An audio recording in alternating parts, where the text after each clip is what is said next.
Malam hari ini kita acara Maulidun Nabi Muhammad Sallallahu Alaihi Wasallam. Bisa dikatakan Maulidun Nabi atau Mauludun Nabi. Maulud nama maulid Pak. Maulid. Boleh maulid, boleh maulud. Yang penting mangan warak. Acara Maulud Nabi kita bacakan Sirah Nabawiyah. Kita barusan baca Sirah Nabawiyah atau mendengarkan cerita-cerita Rasul yang dibuat dengan Maulid Simtud Duror yang dikarang oleh Al-Imam Al-Habib Ali bin Muhammad bin Husain Al-Habsyi. Beliau ini adalah bacaan maulid-maulid, semua isi mengandung maulid, semua adalah memuji baginda Nabi Muhammad Sallallahu Alaihi Wasallam. Memuji Nabi, ulama mengatakan hukumnya memuji Nabi, hukumnya wajib. Tetapi kalau kita memuji seseorang, kita hukumnya sunat. Kadang yang kita puji, kadang-kadang tidak sesuai dengan pujiannya. Tetapi kalau memuji Nabi, pasti karena Nabi ini tidak pernah melenceng daripada pujiannya. Berbeda kita kadang memuji seseorang, kadang kita memuji bupati, kadang bupati masih punya salah. Kalau kita memuji anak kita, kadang anak kita melakukan perkara yang tidak terpuji. Kadang-kadang kita memuji orang tua, kadang orang tua belum tentu menjadi orang tua yang baik. Tetapi kalau kita memuji baginda Nabi Muhammad Sallallahu Alaihi Wasallam, hukumnya apa? Wajib. Semoga kita semua yang hadir malam hari ini yang cinta kepada Nabi Muhammad Sallallahu Alaihi Wasallam, semoga kita semua ahli surga semuanya. Dulu zaman Rasulullah ada seseorang yang memuji Nabi. Zaman Rasulullah itu ada seseorang namanya Ka'ab bin Zuhair bin Abi Salma. Siapa namanya Pak? Ka'ab bin Zuhair bin Abi Salma. Ka'ab bin Zuhair bin Abi Salma ini adalah seseorang sahabat Nabi yang memuji kepada Nabi. Ada Ka'ab bin Zuhair bin Abi Salma. Dulu beliau ini kalau ketemu Kanjeng Nabi memuji dengan qasidah-qasidahnya, memuji dengan bait syair-syairnya, sehingga Rasulullah itu senang. Memuji seseorang itu perkara yang dianjurkan. Memuji seseorang kepada sesiapa orang dianjurkan. Apalagi memuji kepada baginda Nabi Muhammad Sallallahu Alaihi Wasallam. Ka'ab bin Zuhair bin Abi Salma ini memuji kepada Nabi sehingga Nabi itu dipuji senang. Ketika Rasulullah dipuji senang, Ka'ab bin Zuhair ini diberikan rida. Rida itu serban. Serban ini diberikan kepada Ka'ab bin Zuhair bin Abi Salma karena telah memuji Rasulullah. Apalagi kita memuji Kanjeng Nabi dengan baca qasidah-qasidahnya. Insya Allah kita semua ahli surga semuanya. Ini ridanya ini, serbannya Kanjeng Nabi yang diberikan kepada Ka'ab bin Zuhair bin Abi Salma itu dulu pernah hilang. Jadi Ka'ab ini diberikan kepada anaknya kepada cucunya sampai hilang. Tapi saya terdengar lagi, wallahu a'lam bishawab, yang benar sekarang ridanya sudah ditemukan lagi. Sekarang diabadikan di Koptape, di namanya Turki. Saya pernah ke sana, semoga Bapak bisa hadir semuanya. Saya dulu pas ziarah ke Turki, tempat museum ridanya Kanjeng Nabi, katanya rida ini dulu yang diberikan oleh Ka'ab bin Zuhair bin Abi Salma diberikan kepada anaknya lagi, akhirnya sempat hilang, tapi katanya ditemukan dan sekarang diabadikan di Turki. Semoga bapak-bapak bisa ziarah ke Turki dan bisa ziarah ke tempat makam aulia. Amin ya rabbal alamin. Memuji Kanjeng Nabi ini hukumnya apa? Ulama sepakat memuji Rasulullah itu namanya hukumnya adalah membaca maulid, atau memuji Kanjeng Nabi itu namanya hukumnya sunnah takririyah. Sunnah apa Pak? Takririyah. Karena Rasulullah itu dipuji, Rasulullah senang. Ketika Rasulullah senang, seterus sahabat itu juga memuji Rasulullah. Kita membaca Maulid Simtuturon, kita membaca Maulid Ad-Dibai, kita membaca Maulid Al-Berjanji, kita membaca Maulid Syaraful Anam. Semua maulid-maulid ini semua muji Kanjeng Nabi, semua memadah Kanjeng Nabi, semua memadah memuji baginda Nabi Muhammad Sallallahu Alaihi Wasallam. Maka hukumnya di sini sunnah takririyah. Jadi ada yang mengatakan maulid itu bid'ah, dia orangnya tidak tahu sejarah. Jadi diucap namanya insan, ada namanya Imam Al-Imam Ibnu Sholah. Ibnu Sholah itu punya kitabnya 11 jilid. Di situ menceritakan sahabat-sahabat yang memuji Rasulullah. Sahabat-sahabat yang memuji Rasulullah di situ disebutkan di Imam At-Tarikh Al-Kamil lil Imam Ibnu Sholah. Di situ menceritakan memuji baginda Nabi Muhammad Sallallahu Alaihi Wasallam dan Rasulullah, hukumnya dan Rasulullah bahagia. Semoga kita yang membaca Maulid Nabi, yang mendengarkan Maulid Nabi, semoga Rasulullah ridha dan semoga Rasulullah cinta kepada kita semuanya. Amin ya Rabbal Alamin. Ulama menjadikan sunnah itu ada 4. Pertama sunnah qauliyah, yang kedua adalah sunnah fi'liyah, yang nomor 3 adalah sunnah takririyah, yang nomor 4 adalah sunnah hammiyah. Jadi sunnah dibagi ada berapa Pak? Ada 4. Pertama sunnah qauliyah. Apa sunnah qauliyah? Sunnat yang dibacakan dengan bacaan. Seperti Rasulullah Shallallahu Alaihi Wasallam bersabda, man qara'a ayatal kursi ba'da duburi kulli sholatin lam yakun bainahu wa bainal jannati illal maut. Kanjeng Nabi bersabda, barang siapa yang membaca ayat kursi setelah sholat, Allah Subhanahu wa ta'ala akan memasukkan surga hanya melewati mati. Jadi barang siapa yang setelah sholat baca ayat kursi setelah sholat 1 kali, orang tersebut pasti akan masuk surga hanya melewati dengan apa? Mati. Jadi makanya dulu ulama-ulama mutaqaddimin seperti Syekh Hasyim Asy'ari, Syekhona Khalil selalu berpesan, kalau kamu orang Nahdlatul Ulama, kalau kamu orang Ahlus Sunnah wal Jamaah, jangan lupa setelah sholat baca wirid. Setidaknya bacanya apa Pak? Baca ayat kursi. Barang siapa yang membaca ayat kursi setelah sholat, insya Allah orang tersebut matinya mati husnul khotimah. Semoga kita semua yang di sini mati husnul khotimah semuanya. Yang nomor 2, yang nomor banyak sekali. Sunnah qauliyah banyak. Seperti dulu ada Rasulullah Shallallahu Alaihi Wasallam berperintah kepada sahabatnya, istaghfirullah ta'ala qabla salatil asri sab'ina marrah yukaffiru anka dzunubaka sab'ina am. Jadi ada hadis yang mengatakan seperti itu.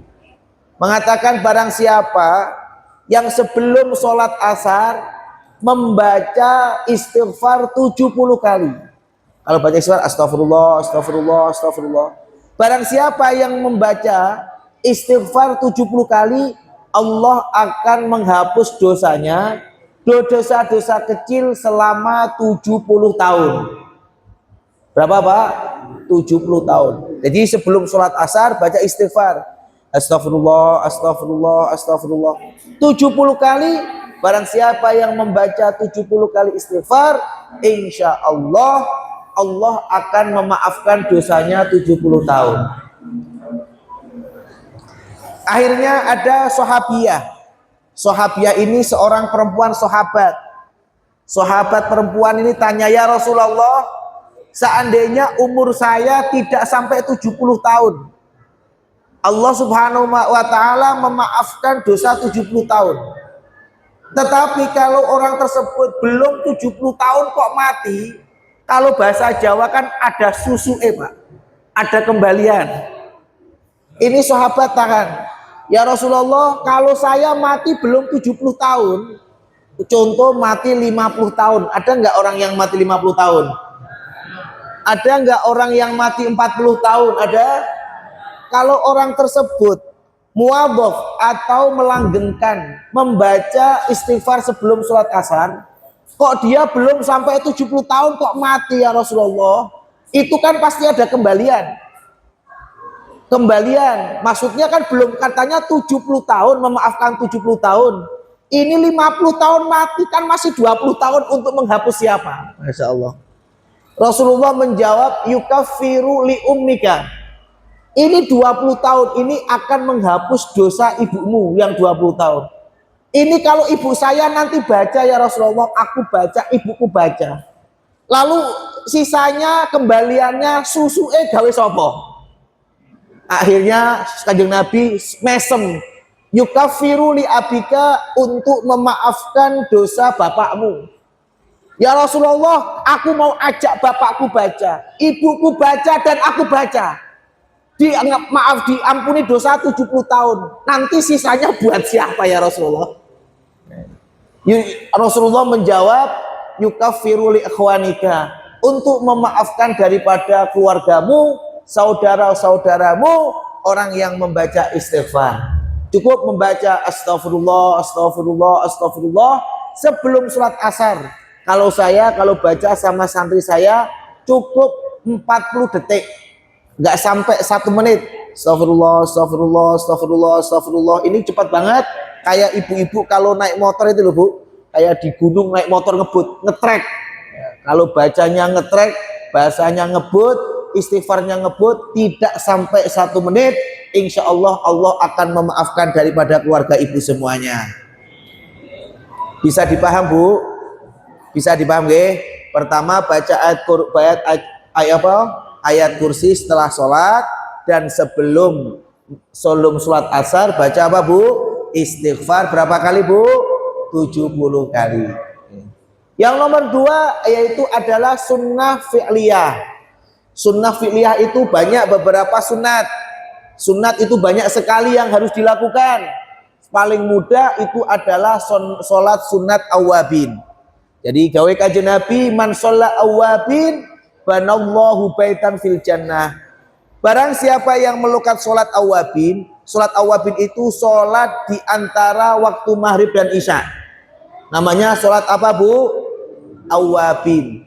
Allah subhanahu wa ta'ala, Allah banallahu baitan fil jannah. Rasulullah bersabda, man sholat awabin banallahu baitan fil jannah.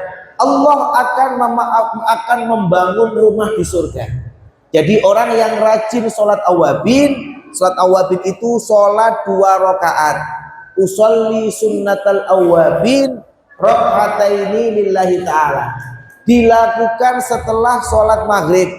Barang siapa yang melakukan sholat sunnat ba'dal maghrib, sholat awabin, Allah akan membangun rumah di surga. Insya Allah kita semua punya rumah di surga. Ini kalau 1 hari sholat, rumahnya 1 Bu. Kalau 1 minggu nggak pernah bolong, rumahnya berapa Bu? 7 rumah di surga. Kalau 1 bulan setiap hari sholat, rumah di surga berapa Bu? 30. Kalau setahun nggak pernah bolong, rumahnya 365 rumah. Banyak apa tidak? Cukup sholat 2 rakaat. Niatnya usolli sunnatal awabin raka'ataini lillahi ta'ala, lalu Allahu Akbar. Ini insya Allah orang tersebut bisa melakukan istiqomah dalam 1 hari 2 rakaat bagus. Kalau ada kesempatan tambahin 6 rakaat. Kalau ada waktu yang luas, tidak ngantuk, tidak capek, luangkanlah 20 rakaat. Sedikitnya 2 rakaat. Adnal kamal 6 rakaat. Kalau ada kesempatan pas badan sehat, tidak capek, 20 rakaat. Ini sholat sunat, bisa dilakukan sholat dengan duduk. Contoh Bapak malam di ladang, capek. Kalau capek berdiri, boleh sholatnya dengan duduk. Kalau duduk kok capek, tidur sholatnya sama tidur miring Pak. Tahu nggak tidur miring? Kayak orang kayak gini ini, sholatnya sama tidur miring. Nanti ketika rukuk seperti orang yang duduk Pak. Jadi sholat awabin ini sangat mudah. Seandainya orang tersebut melakukan setiap hari, Allah akan membangun rumah di mana Bu? Rumah di surga. Insya Allah kita semua punya rumah di surga. Tapi ini rumahnya ini tidak dibagi-bagi ya Pak, untuk milik sendiri. Berbeda dengan istighfar tadi. Kalau istighfar tadi melanggengkan istighfar, orang tersebut akan bisa memaafkan keluarganya. Tapi orang yang punya di rumah di surga dengan sebab membaca sholat awabin, maka rumah tersebut 500 rumah, 1000 rumah, 5000 rumah, semua diberikan kepada orang yang melakukannya.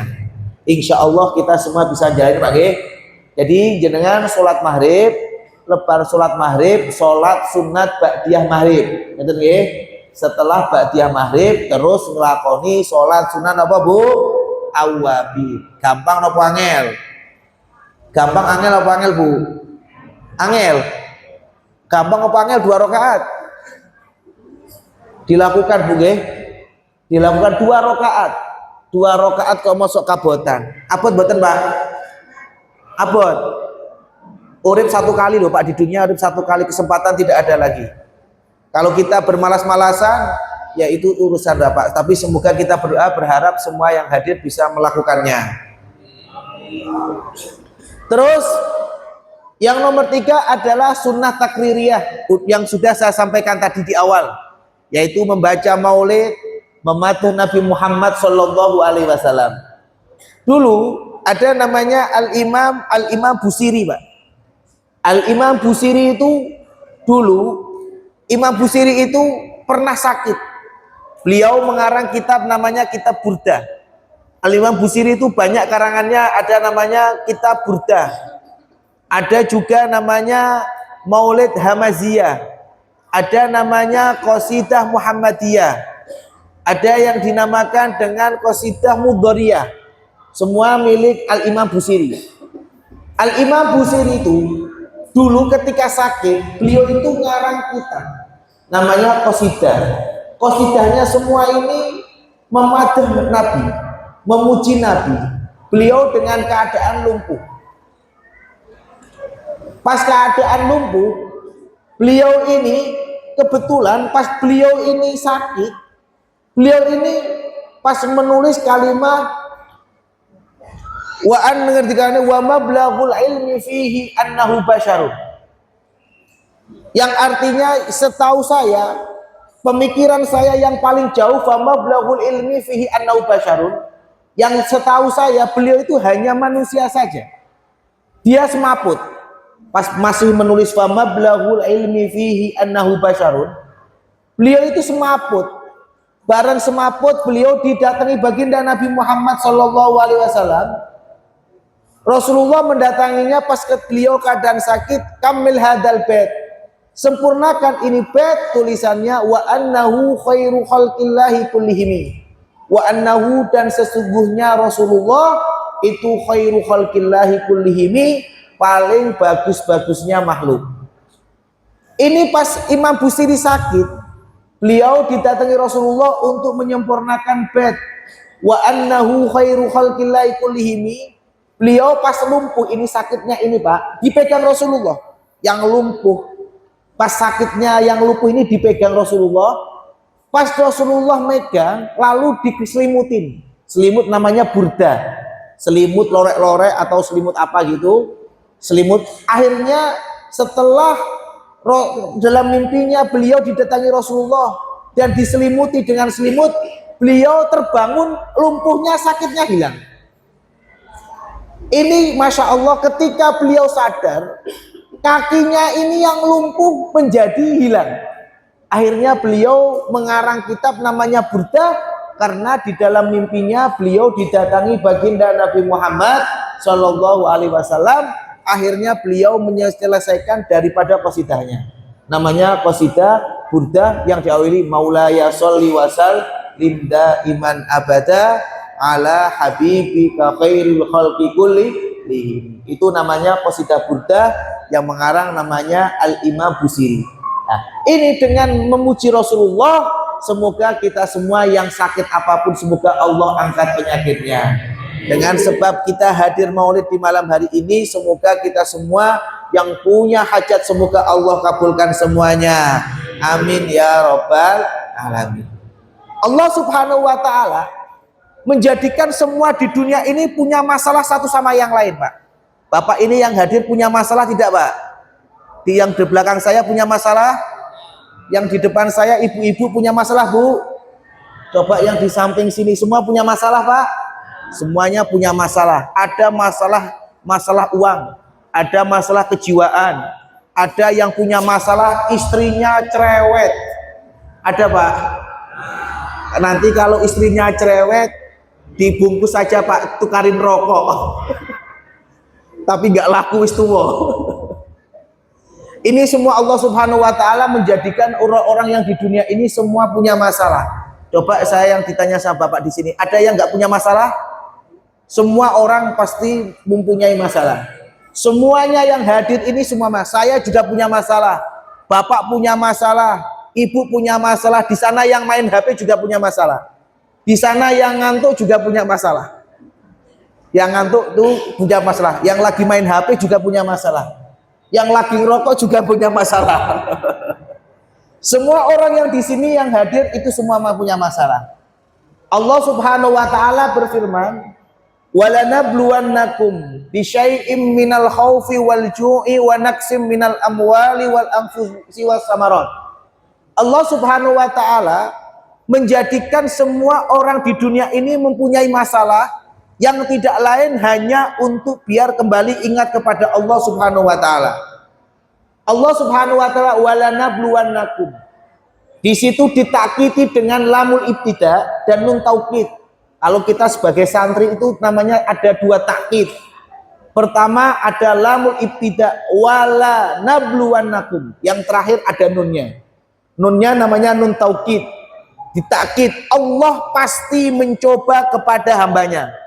Allah pasti memberikan cobaan kepada hambanya. Semua orang di dunia tidak lepas daripada masalah. Yang muda ada masalah, yang tua ada masalah, tapi yang tua masalahnya lebih banyak, Pak.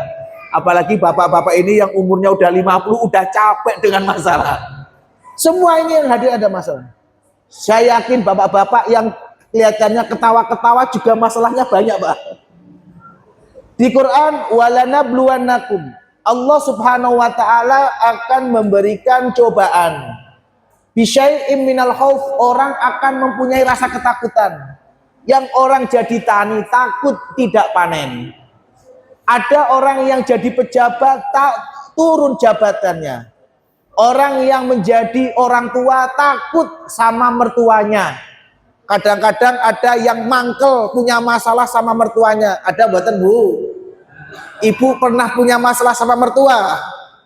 Semuanya pernah punya masalah. Ibu ada yang punya masalah sama menantu, Bu? Hampir semua ibu ya. Ini semua pernah mempunyai masalah. Jangan dianggap sepele. Semuanya ini punya masalah. Walanabluwannakum bisyai'im minal khauf.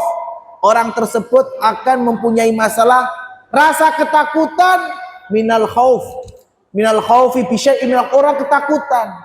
Yang suami juga takut sama istri. Takutnya apa, Pak? Nggak dikasih jatah 1 bulan. Kalau ibunya sudah merengut, nggak mau diajak ngomong, alamat nih 2 minggu nggak dikasih opo-opo.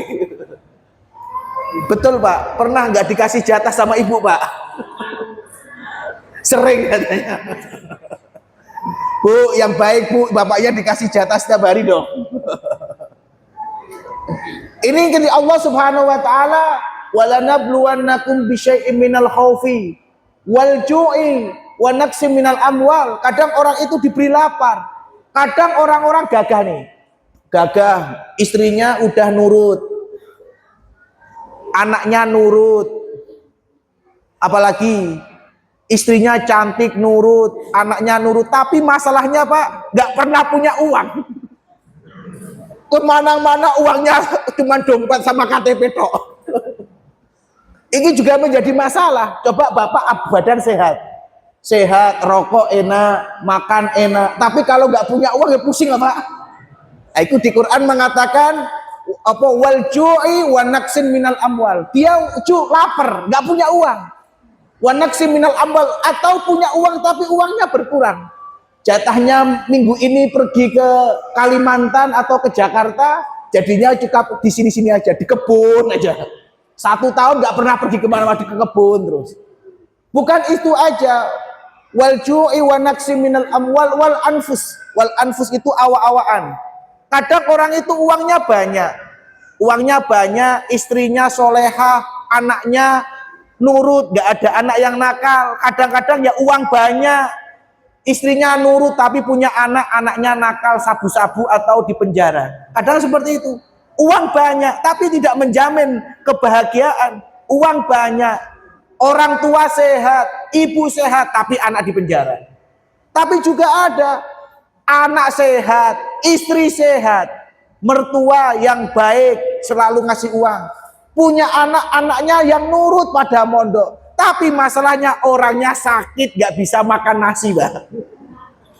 Masalah juga nggak itu? Masalah juga gitu. Uang banyak, masa nggak bisa makan nasi? Saya itu dulu pernah, Pak, di rumah pondok saya Magelang itu, di pondok saya Magelang itu ada orang anaknya 4 jadi dokter, Mbak.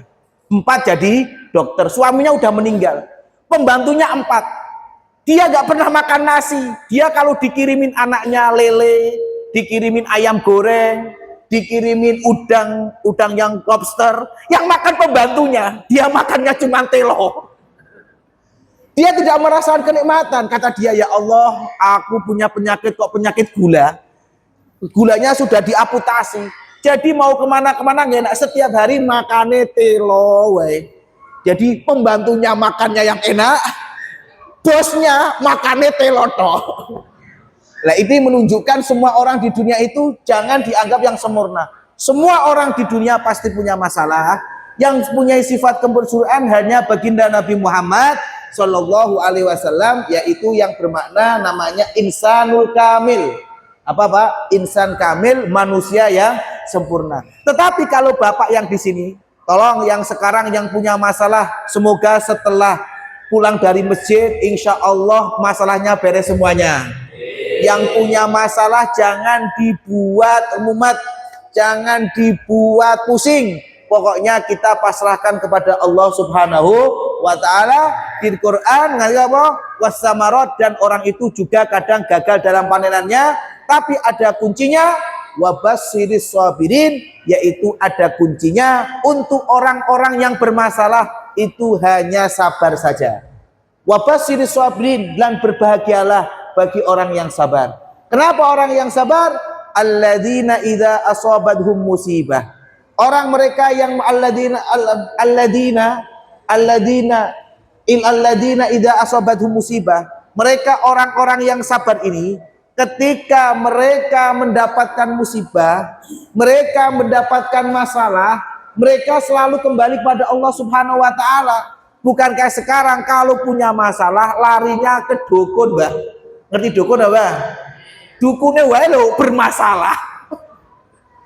Saya itu pernah ada teman saya mau kemana? Saya mau ke dukun.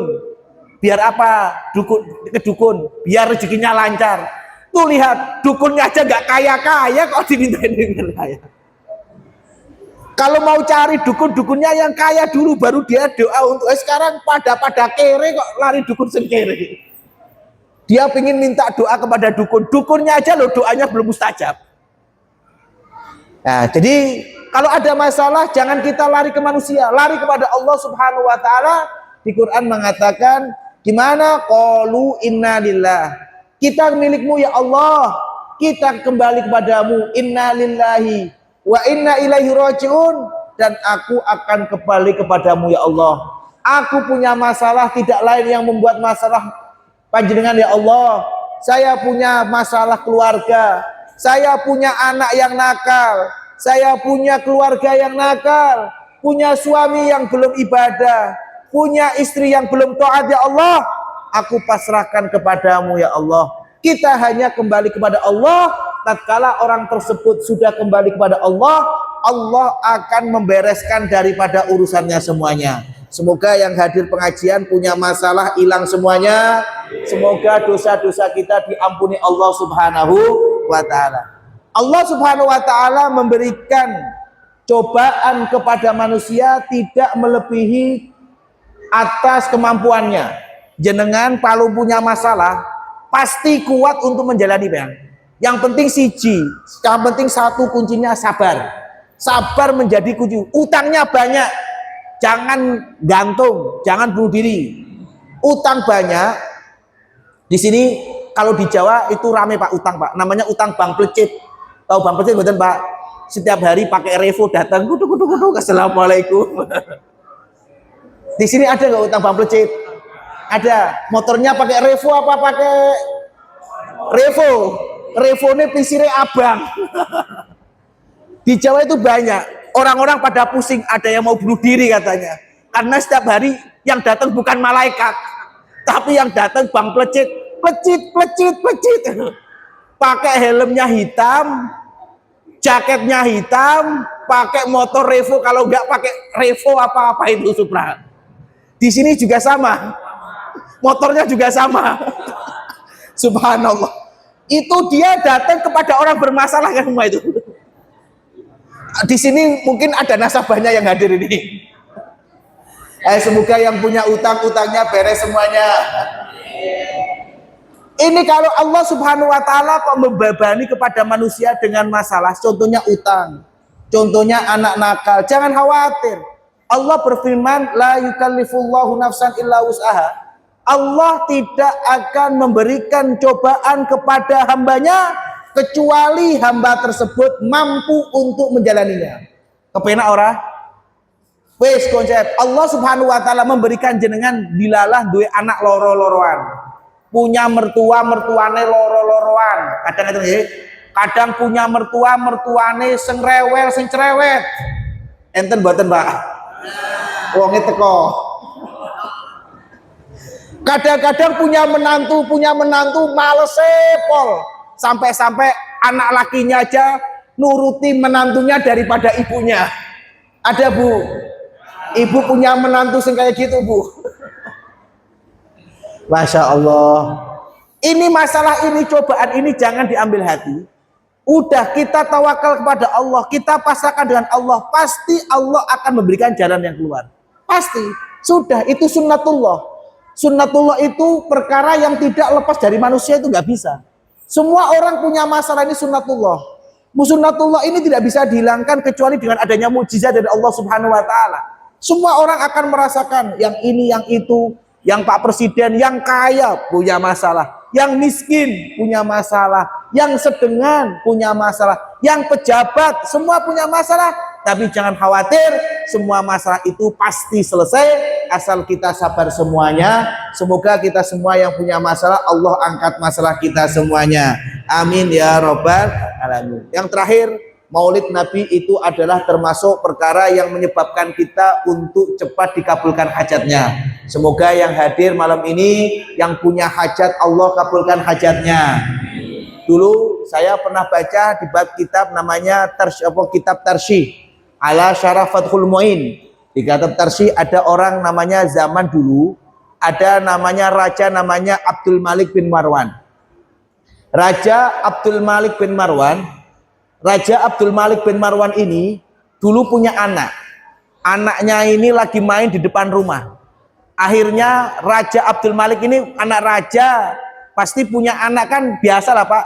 Anak raja, anak bupati, anak presiden kan, kalau punya jalan kan jalannya kayak milik sendiri Pak. Jalan buat dipakai sendiri, jalan ditutup sendiri. Anaknya Abdul Malik bin Marwan yang lagi kecil ini lagi main di depan rumahnya. Ini ada pemuda lagi naik kuda. Kudanya ini naik kuda, kudanya kenceng sekali sehingga kuda ini nabrak anaknya sang raja ini, Bang. Kayak ibu-ibu tadi saya dilihat di jalan pakai motor PCX, rating kiri belok kanan. Kita Bu, ibu tadi ada yang ngebut Bu di sini Bu. Motornya PCX di jalan, Pak, rame banget Pak. Nyalip, rating kiri beloknya kanan. Kebiasaan emak-emak gitu. Ibu-ibu juga kayak gitu Bu, kalau belok rating kiri beloknya kanan. Karena pikirannya udah pusing Bu, pikirannya di rumah nggak tahu ratingnya kiri beloknya kanan. Di rumah sudah masalah, udah capek, udah masak, udah ngomong anak. Sudah banyak masalah, kakean masalah. Jadi kakean masalahnya dibawa ke jalan. Ini Abdul Malik bin Marwan ini punya anak ini Pak. Anak ini wau tadi anaknya ketabrak pemuda. Setelah anaknya ketabrak sama pemuda ini, Masya Allah, anaknya mati. Setelah anaknya mati, pemuda ini dipenjara. Ketakutan ternyata yang dibunuh adalah anaknya. Beliau sedih, pemuda ini sedih karena telah menabrak anak sang raja. Di dalam pikirannya, besok saya pasti akan dihukum setimpal, yaitu mati. Dia setiap hari pusing mikirin kejadian. Hari pertama belum disidang, hari kedua belum disidang, hari ketiga setelah pemakaman 3 hari, pemuda ini akan dihukum dengan hukuman yang berat. Pemuda ini nggak enak makan, pemuda ini nggak enak tidur, makan nggak enak, tidur nggak enak, dengan sebab pernah nabrak anak sang raja yang mati. Beliau malam tahajud, taqarrub ilallah, punya masalah sebesar apapun, kembali kepada Allah Subhanahu wa ta'ala. Beliau datang kepada Allah Subhanahu wa ta'ala, ya Allah, saya punya masalah besar, saya telah menabrak anak sang raja dan mati. Ya Allah, seandainya besok aku persidangkan, aku dibebaskan, aku akan nadar untuk membuat maulid. Itu di kitab walimah, bab walimah, di bab walimah di bab nikah. Akhirnya pagi-pagi pemuda ini tadi dibawa ke pengadilan. Setelah di pengadilan, sang raja yang akan memutuskan hukum. Raja ini sudah menyimpulkan semuanya bahwasanya pemuda ini akan dipenjara atau dibunuh karena telah menabrak anak sang raja. Sang raja ini setelah melihat pemuda ini hatinya luntur, hatinya luluh, kayak ibu-ibu lah. Kalau ibu-ibu kalau dikasih uang 1 gepok kan langsung luluh Bu ya. Kalau dikasih 100.000 ya belum luluh, tapi kalau uang segepok 100.000 segini 20 juta langsung lulut. Kalau orang Jawa namanya lulut, kalau orang sini luluh hatinya. Ini luluh hatinya bukan karena uang, tapi melihat pemuda ini yang ganteng ini. Akhirnya sang raja bilang, hei pemuda, aku tadi di rumah akan menghukummu dengan hukuman yang kejam, dengan hukuman yang setimpal, dengan hukuman mati. Tapi aku sekarang melihat dirimu, aku tidak tega untuk menghukummu berat. Setelah aku melihatmu tidak mampu untuk menghukummu dengan hukuman mati, dan perasaanku di sini hanya ingin membebaskanmu. Kamu punya aji-aji apa? Punya doa apa? Sehingga kok hatiku luluh? Punya doa apa? Punya aji doa apa kok sehingga hatiku kok luluh? Tidak ingin menghukummu dengan berat. Pemuda ini diam saja. Saya tidak punya aji-ajian, cuma saya punya keinginan. Kalau saya dibebaskan dari penjara, dibebaskan dari hukuman mati, dibebaskan dari hukuman berat, aku nazar, aku akan membuat maulid sekota Syam, satu kota Syam, satu negara saya undang semua untuk menghadiri acara maulid. Oh inilah akhir itu sang raja nangis. Mungkin ini sebab dengan niat kamu yang baik sehingga Allah memberikan rahmat kepada saya sehingga saya ingin membebaskanmu.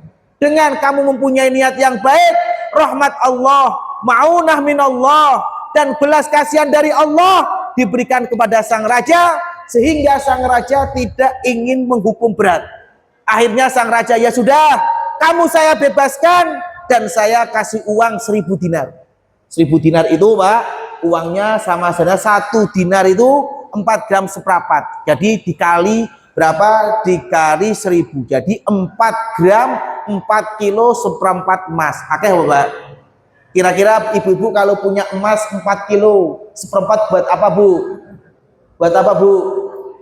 Buat haji. Kalau Bapak buat apa? Buat nikah lagi. Astagfirullahaladzim. Kacau ya Bapaknya, kacau ya. Katanya kalau punya uang 4 kilo Bu, hati-hati Bu. Mau kawin lagi katanya Bu. Hati-hati loh Pak, dipotong sampai rumah nanti. Ini adalah punya niat yang baik sehingga Allah Subhanahu wa taala membebaskan kesulitan kepada orang-orang. Semoga yang hadir di malam hari ini yang punya kesulitan dengan acara Maulid. Semoga Allah angkat kesulitan kita semua dan sehingga Allah membebaskan kita dari api neraka. Amin ya rabbal alamin. Wallahul muwaffiq ila aqwamit thoriq. Wassalamualaikum warahmatullahi wabarakatuh.